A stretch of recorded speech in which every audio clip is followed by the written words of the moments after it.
오늘 나온 기사 중에서 사실 좀 익히 뭐 추정은 했지만 실제로 이런 얘기들이 나온다는 건 저도 사실 좀 놀랐습니다.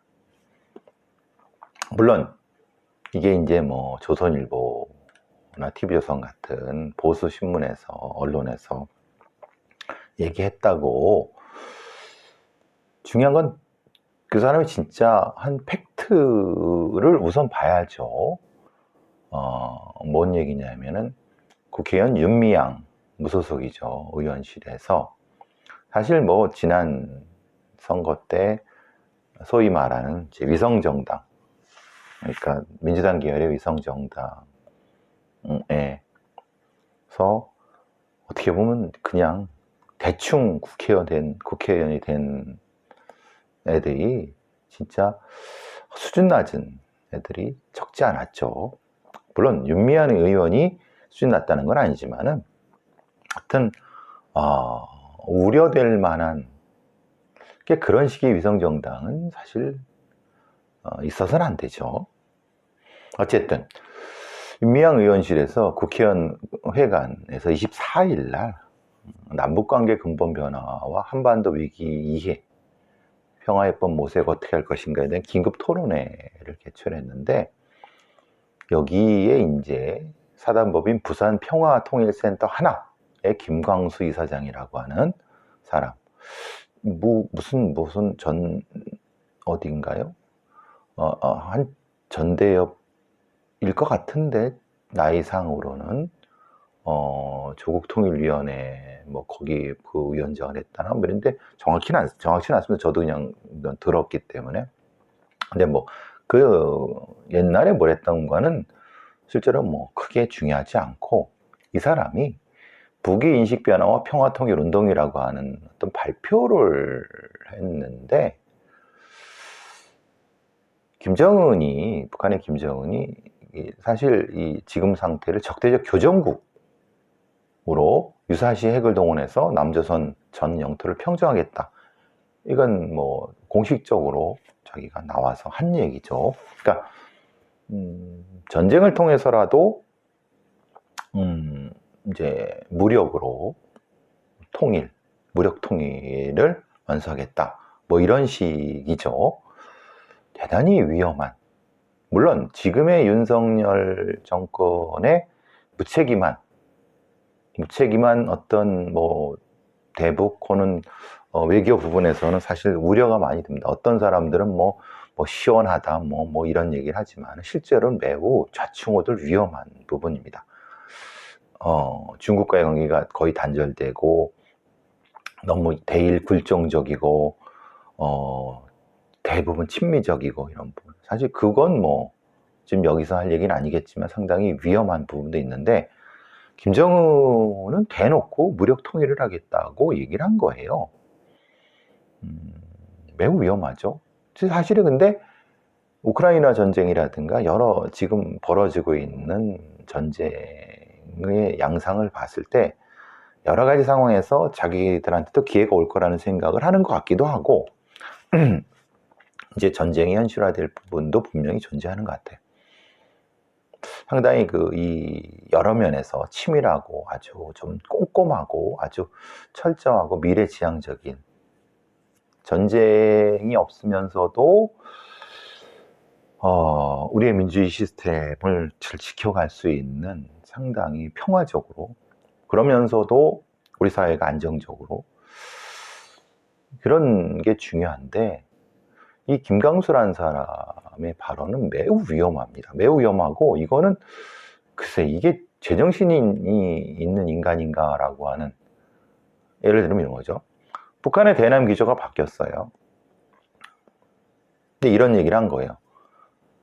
물론 학문적인 학술적인 그건 개소리입니다. 무슨 학술적인 그런 얘기를 했지만은, 최후의 방법이긴 하지만 어쩔 수 없이 전쟁이 일어난다면, 이 전쟁이란 건 결국은 어떻습니까? 북한이 도발을 하거나 아니면 우발적인 어떤 형태로 되거나 뭐 그럴 경우가 가장 많겠죠. 거기에 대해서 대응을, 이제 위기 관리 잘 못한 윤석열 정부에 의해서 우발적인 어떤 충돌이 대규모 직접적인 어떤 대규모 전쟁으로 비화할 수 있는, 그래서 이 위험이 상존하는 거죠. 그거를 이제 통일전쟁이라고는 개념을 썼어요. 김정은의 시각이죠. 일어난다고 하면 그 전쟁의 결과로 평화가 만들어질 수 있다면 이거죠. 그 전쟁의 결과로 평화가 만들어진다는 게 무슨 의미인가요? 그 전쟁의 결과로 평화가 만들어진다는 건 김정은이 북한의 지금이 남한을 다 제압하고 실제로는 미국이나 아니면 이 한반도의 이해관계에서 떠나갔고, 사실 그렇게 되기도 쉽지 않습니다. 일본이 있고 지금의 동아시아, 동북아시아 정세에서 미국이 쉽게 여길 포기하지도 않을 뿐더러 굉장히 복잡한 역학관계가 있고, 일본도 사실은 그런 과정에서 적극 개입을 할 거지 사실은 그냥 수수방관할 수 있는 상황이 아닙니다. 그건 진짜 세계 대전으로 갈 수도 있는 거예요. 진짜 몇 개의 대규모 군대가 충돌하는, 그건 명확한 거 아닙니까?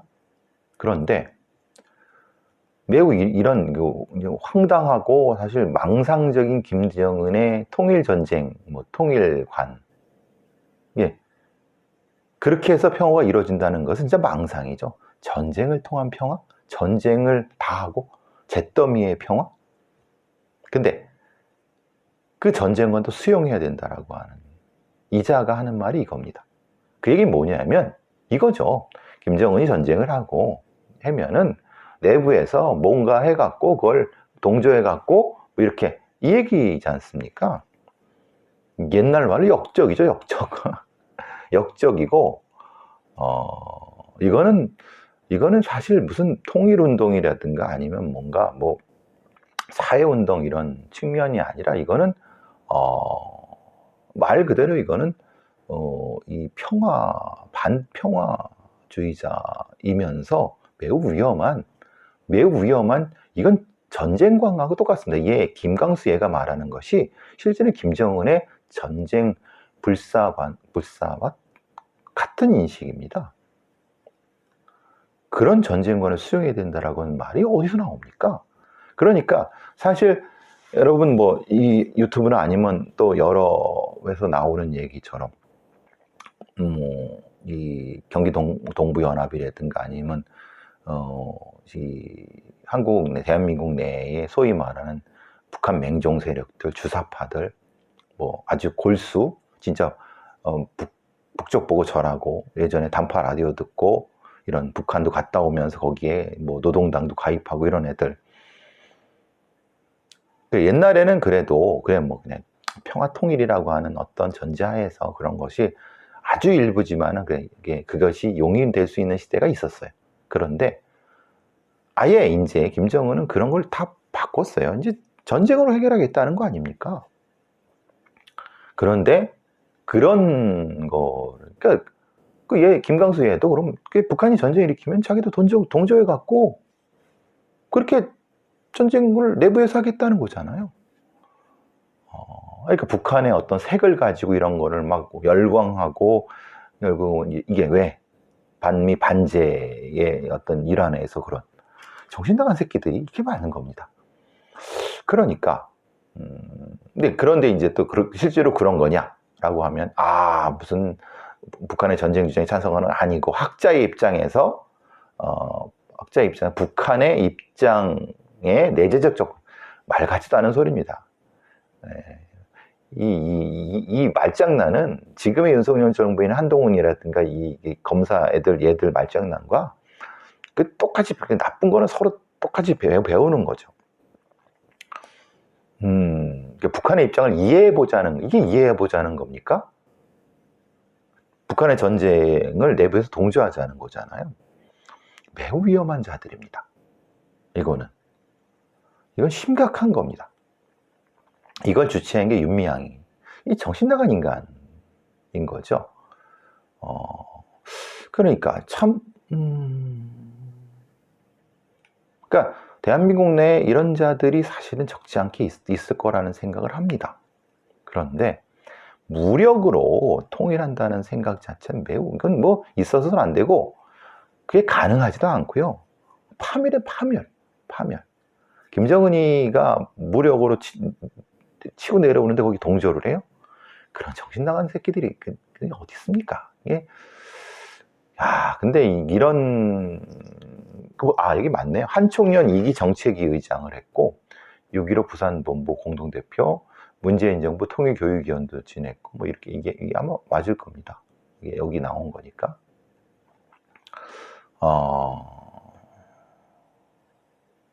명확히 이제는 구분을 해야 됩니다. 평화를 지향하고 대한민국 혹은 대한민국을 포함한 이 한민족의 평화 번영의 입장에서 명확히 서 있는지 아니면 전쟁광들의 편인지를 실제로는 이건 명확히 포지셔닝을 해야 됩니다. 전쟁광들, 전쟁을 통해서 통일하겠다고는 미치광이들에 동조하는 애들 쪽은 명확히 비판을 통해서 명확히 구분을 해내야 됩니다. 그러니까 사실 이런 얘기도 하고 하니까 결국 한동훈이 같은 애들이 그런 얘기 하는 거 아닙니까? 운동권 특권 세력이니 뭐 운동권 특권 세력이 시대의 정신이니 이런 소리를 하는 거죠. 그러니까 지금 극과 극이 서로 공존하는 시대인 거죠. 참 어떻게 보면 저도 늘 얘기하지 않습니까? 586 운동권 세력에서 기득권을 가지고 그걸로 이제 특권을 누리던 애들은 정리가 되고 쫓아내야 된다. 제 생각도 맞습니다. 그런데 그게 국민의힘이 한동훈이 얘기하는 소위 말하는 시대정신, 그건 말 같지도 않은 소리입니다. 그게 아니라 지금은 우리 시대의 시대정신은 다른 기득권 타파죠. 그게 사법기득권을 포함한 그거 일부 운동권 기득권도 있지만 사법기득권도 있고 아니면 여러 이 경제적인 기득권도 있고 이런 것들을 종합적으로 우리 사회를 한 단계 시킬 수 있는 부분인 거지 그걸 꼭 운동권 특권이라고만 딱 고정시켜 놓을 수는 없는 겁니다. 그거는 전체에서 아주 작은 부분일 수도 있는 거고 물론 국민의힘의 입장에선 그럴 수도 있지만은 그건 다른 맥락인 거죠. 그러니까 이 기사 두 기사 한동훈의 얘기와 아까 그 김광순의 얘기를 보면서 진짜 극단주의 세력들이 어디까지 갈 수 있는가를 보면 진짜 깜짝 놀랍니다. 우리 사회에 진짜 전쟁 미치광이들이 그리고 그래서 핵을 보유해야 된다. 북한의 핵을 보유해갖고 보유한 거 한민족이 보유한 거니까 박수치고 막 그런 미친놈들이 있습니다. 핵은 누구를 가리지 않습니다. 말 그대로 오펜하이머의 얘기처럼 핵은 피해가지 않아요. 사람을 피해갑니까? 핵이? 다 죽는 거예요. 전쟁, 총알 피해갈 것 같습니까? 요 좁은 땅덩이에서 국지전이란 개념이 어디 있습니까? 한 방 터지면 몇만 명, 몇십만 명 죽는 거지. 그러니까. 근데 거기에 이제 동조하는 한동훈 같은 애들한테 동조하는 과거에 소위 운동했다는 뭐 함은경이라든가 뭐 하태경이도 마찬가지고 소위 국민의힘 내에서 나름 옛날에 좀 목에 힘주고 운동했는데 걔네들 보시면 아시겠지만 걔네들 계속 선거 나와서 어디 민주당 계열로 선거 나오고 뭐 이런 데 나와서 어떤 애들은 그래서 이제 뭐 민주당 계열이래 그쪽에 청와대 들어가서 또 빼먹을 거 다 빼먹고 국회의원 못하니까 또 반대당으로 옮겨갖고 이제 한동훈이 옆에서 이제 뭐 마치 자기는 운동권의 특권을 뭐 하지 않은 것처럼 막 개소리 떠는 진짜 이런 기회주의자들, 진짜 양아치 같은 인간들 이게 한둘이 아니지 않습니까? 그러니까 이런 자들도 사실은 극단주의자들과 사실 같은 편을 먹고 있다고 저는 생각합니다. 전쟁광들과 이런 그러니까 똑같은. 그러니까 길을 찾기 쉽지 않죠.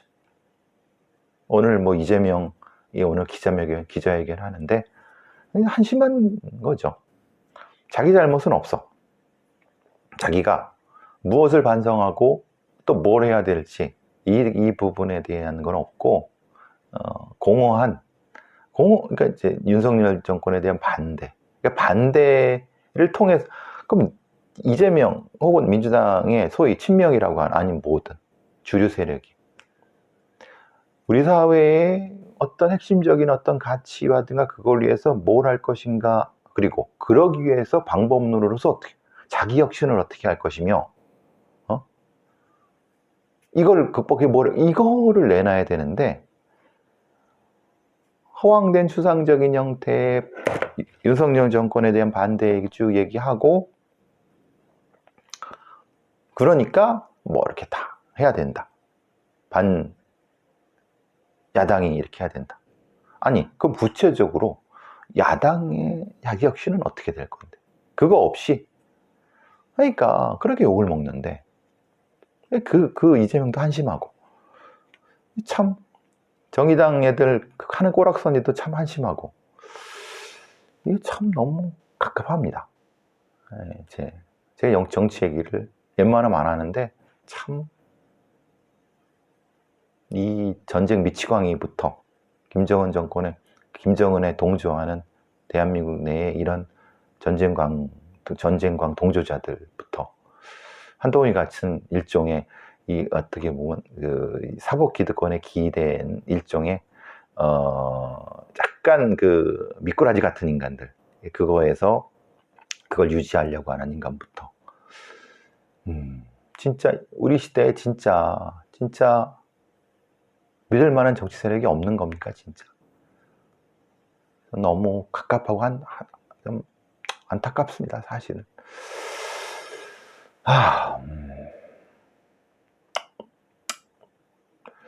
경찰들이 명예퇴직을 해야 되는데 돈이 없대요.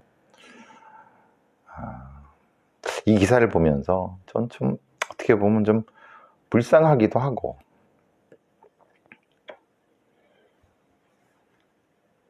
왜 명예퇴직이냐 이렇게 사실은 생각해보면 그런 겁니다. 경찰 생활을 하면서 자기의 어떤 전문성을 꾸준히 개발하고 그걸 통해서 승진도 하고 승진하지 않는다 하더라도 그 일을 했다고 하면은 이 명예퇴직 얘기가 나올까요? 사실은 왜 명예퇴직이라는 얘기를 나올까? 그래서 이런 거잖아요.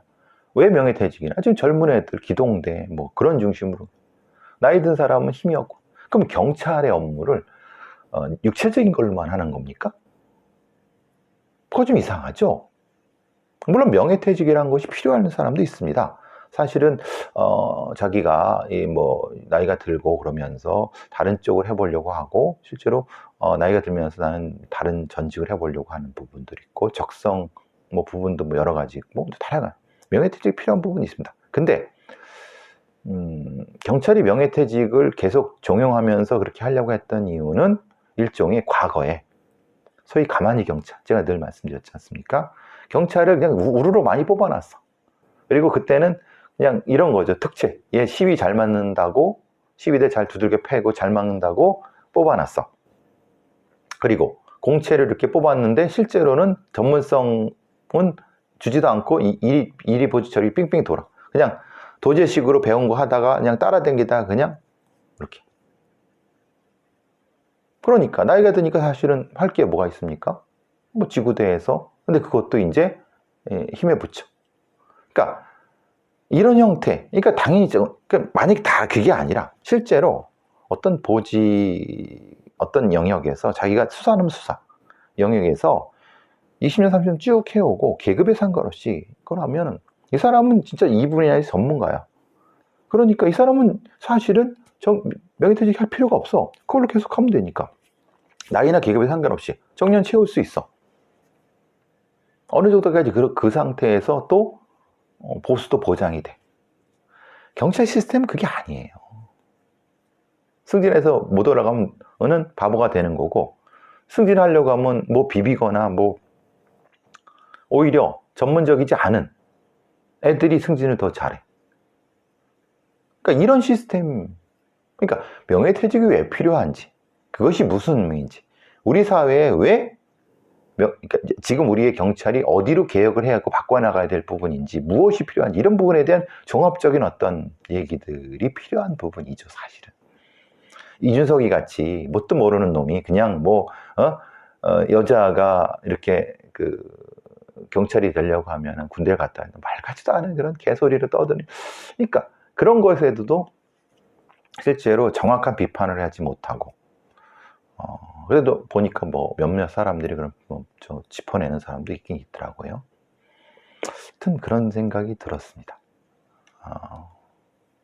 사실 이렇게 해서 명예퇴직 한다고 하면 돈이 없으니까 못해요. 그럼 이 사람들은 어떻게 합니까? 그냥 거기서 그 일 해야죠. 어떻게 합니까?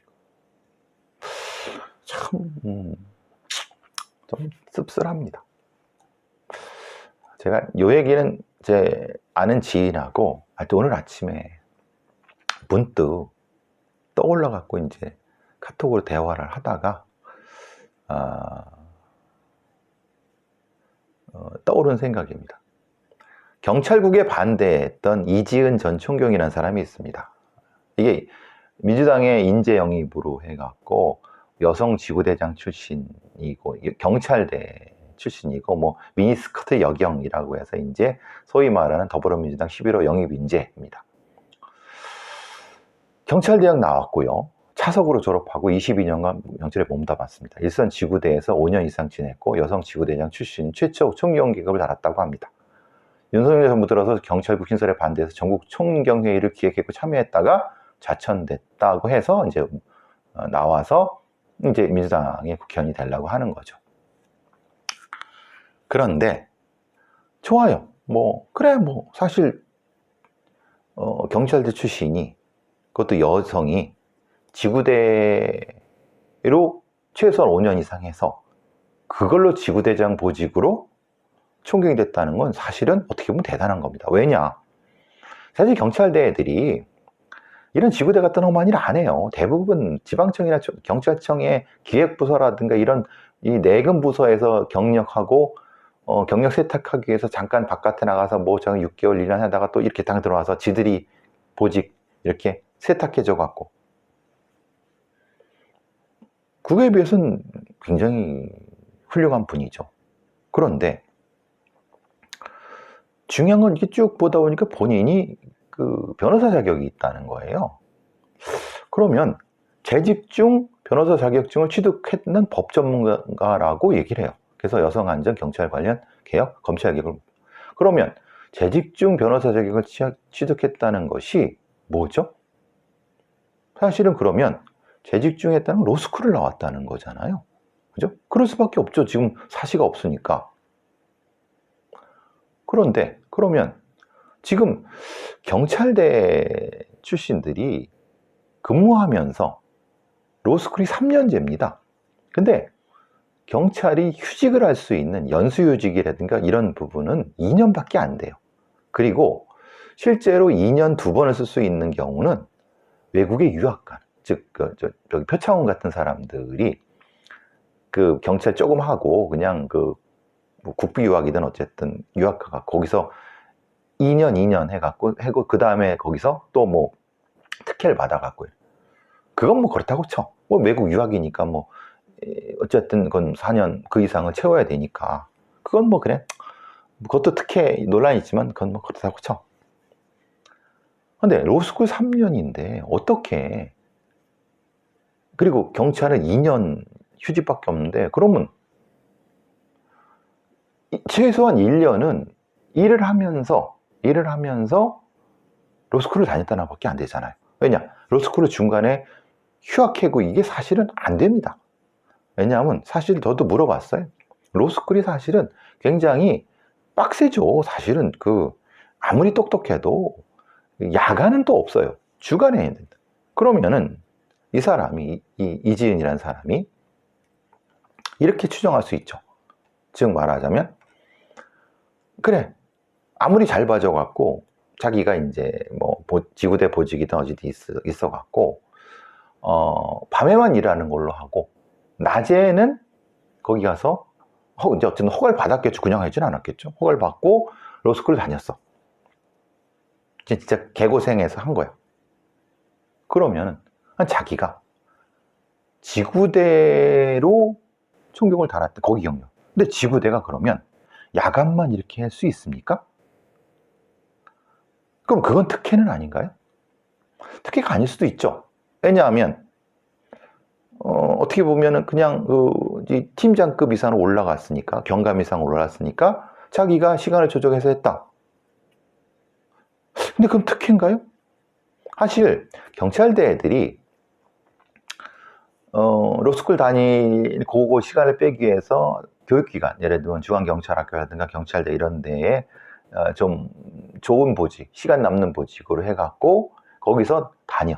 그 위에 있는 경찰대 그 선배들 다 알아. 그러니까 일종의 암묵적으로, 야, 그래도 경찰에 법 전문가 필요하니까 저런 애들 이렇게 로스쿨 다니게 해주면 나중에 써먹을 수 있을 거라고 생각을 하지만, 웃기는 거는, 그러면 걔네들을 써먹어야 되는데 정작 걔네들은 지휘관이 되고 법 전문가가 부족해서 뭘 합니까? 로스쿨 특채가 또 별도로 있습니다. 1년에 20명, 30명 계속 뽑습니다. 그럼 얘네들한테 로스쿨 다니라고 특혜를, 그러니까 이제 특전을 준 거는 뭐고, 그럼 얘들한테 법을 이렇게 그 일을 하라고 한 건데, 그 일은 안 하고 나가서 변호사 개업을 하거나 하고, 오히려 그렇게 빈 공간은 다시 로스쿨에 특채를 해갖고 그냥 경감으로 주고. 이건 또 뭐죠? 그러니까 모르겠어요. 이지은 전 총경이 실제로 특혜를 받았는지 아니면 모릅니다. 근데 분명한 건 본인이 변호사 자격이 있고, 그럼 로스쿨밖에 로스쿨 변실을 봤다는 거고, 변실을 봤다는 거는 뭘 하냐면 당연하게도 저 부분을 했다는 거죠. 즉 말하자면은 제도적인 거에 아무리 허가를 받았다도 일정적이고 특혜를 받을 수밖에 없는, 그게 법을 어긴 건 아닙니다. 분명히 이게 해명을 해야 될 부분이 있을 거예요. 물론 그게 아니라 사실 제가 모르게, 아니에요, 이지은은 아주 앞에서, 그러니까 사법고시가 있을 때 붙었어요. 그럼 제가 할 말은 없죠. 그거는 제가 잘못 아는 거죠. 근데 그랬다고 하면 제가 정중히 사과를 드리고, 근데 변호사 로스쿨을 다녔다고 하면 이거는 적어도 법의 규정을 어긴지는 않았다 하더라도 분명히 같이 일한 사람들 혹은 뭔가 특혜에 준하는 어떤 것이 있을 수밖에 없다는 것이 아마 저 말고도 적지 않은 사람들이 지적을 할 겁니다. 적어도 비경찰대에서 일을 하는 경찰들은 분명히 그렇게 인식을 할 겁니다. 거기에 대한 명확한 답이 필요합니다. 이거 분명히 국민의힘 쪽에서 반드시 문제 제기를 할 겁니다. 실제로 보니까 사실 자기가 경찰이 이렇게 여러 가지 민생 치안, 민생 안전 하면서 범죄 예방, 범인 이런 거를 하겠다고 했는데, 사실은 자기가 특혜를 받고 변호사 자격증을 땄다라고 하면은 실제로는 이거 분명히 문제가 될 수 있거든요. 이 부분은 우려가 돼서 한번 제가 얘기를 해보는 거고, 제 추정이 틀릴 수도 있습니다. 그러니까 그 부분은 감안해서 들어주셨으면 좋겠습니다. 자, 여기까지 하도록 할게요.